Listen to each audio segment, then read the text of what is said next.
Welcome to career 9 channel.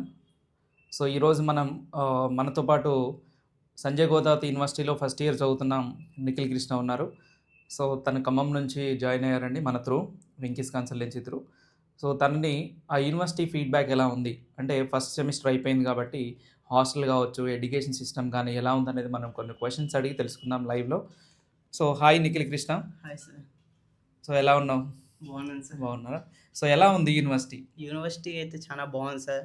మనకి hostel పరంగాను మళ్ళీ education పరంగాను అన్నీ చాలా బాగుంది సార్. యూనివర్సిటీ అయితే క్లీన్నెస్, మళ్ళీ మొత్తం క్లీన్నెస్ ఉంటుంది హాస్టల్ క్యాంపస్ మొత్తం. మనకి ఎడ్యుకేషన్ కూడా అంతే బాగుంటుంది. ఫుడ్ ఎలా ఉంది? ఫుడ్ బాగుంది సార్. మన తెలుగు వాళ్ళకి తెలుగు మెస్ ఉంటుంది. Daily time to time mess పెడతారు. బాగుంటుంది సార్. ఓకే. సో అంటే క్లాసెస్ ఇంగ్లీష్లో టీచ్ చేస్తారా, హిందీలో టీచ్ చేస్తారా, ఎలా ఉంటుంది? ఇంగ్లీషే సార్. ఇంగ్లీష్ టు ఇంగ్లీష్ చెప్తారు. మనకి ఏమైనా డౌట్స్ వచ్చినప్పుడు క్లారిఫై చేస్తారు పోయి డౌట్స్ అడుగుతుంటే. ఓకే. సో హాస్టల్ ఇన్ క్యాంపసా, అవుట్ క్యాంపసా మీది? In campus sir. క్యాంపస్ లోపలే. సో రూమ్కి ఎంతమంది ఉంటారు? రూమ్కి 4 to 5. ఓకే. సో అందరూ అంటే లైక్ డైలీ క్లీనింగ్ అంతా కూడా అంతా బాగుంటుందా హాస్టల్ రూమ్స్ కానీ ఇవన్నీ? హాస్టల్ రూమ్స్ కూడా డైలీ క్లీన్ చేస్తారు సార్. వచ్చి daily evening or morning daily వాళ్ళు వచ్చి క్లీన్ చేస్తారు సార్.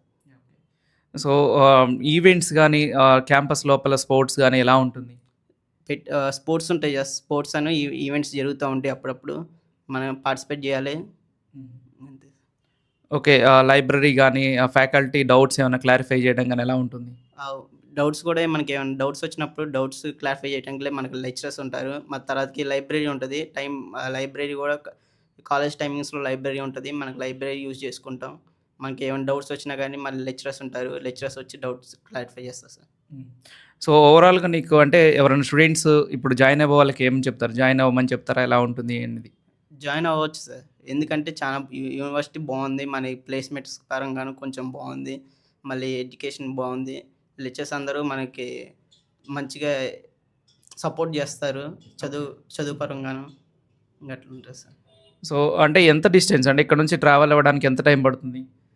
ఈ ఖమ్మం నుంచి అయితే మధ్యాహ్నం బయలుదేరితే రేపు మార్నింగ్కి వెళ్ళి చేరిపోతాం సార్ యూనివర్సిటీ కాడికి. అంటే ఎలా ట్రావెల్ అవుతారు మీరు? మేమైతే హైదరాబాద్ బస్సులో వెళ్ళి మళ్ళీ హైదరాబాద్ నుంచి బస్ బుక్ చేసుకొని ఆ బస్సులో డైరెక్ట్గా వెళ్ళిపోతాం సార్. డైరెక్ట్ యూనివర్సిటీ గేట్ ముందు దింపుతారు మనల్ని. ఓకే. సో ఎంత అవుతుంది అంటే ట్రావెలింగ్ ఖర్చు మీకు? ట్రావెలింగ్కి వచ్చేసి 1500 అవుతుంది సార్. ఓకే. సో ఒక పర్సన్కి 1500 అవుతుంది, అది స్లీపర్ బస్సులో వెళ్తే. ఓకే. సో చూశారు కదండి సంజయ్ గోదావరి యూనివర్సిటీ స్టూడెంట్ మన ఫీడ్బ్యాక్ ఎలా ఇచ్చారో. సో సంజయ్ గోదావరి యూనివర్సిటీలో ఒకవేళ మీరు జాయిన్ అవ్వాలి అనుకుంటే యూనివర్సిటీ క్యాంపస్లో స్క్రీన్ మీద స్క్రోల్ అవుతున్న నెంబర్కి కాల్ చేసి మా త్రూ కెరీర్ గైడెన్స్ తీసుకొని జాయిన్ అవ్వచ్చండి. So all the best. Thank you.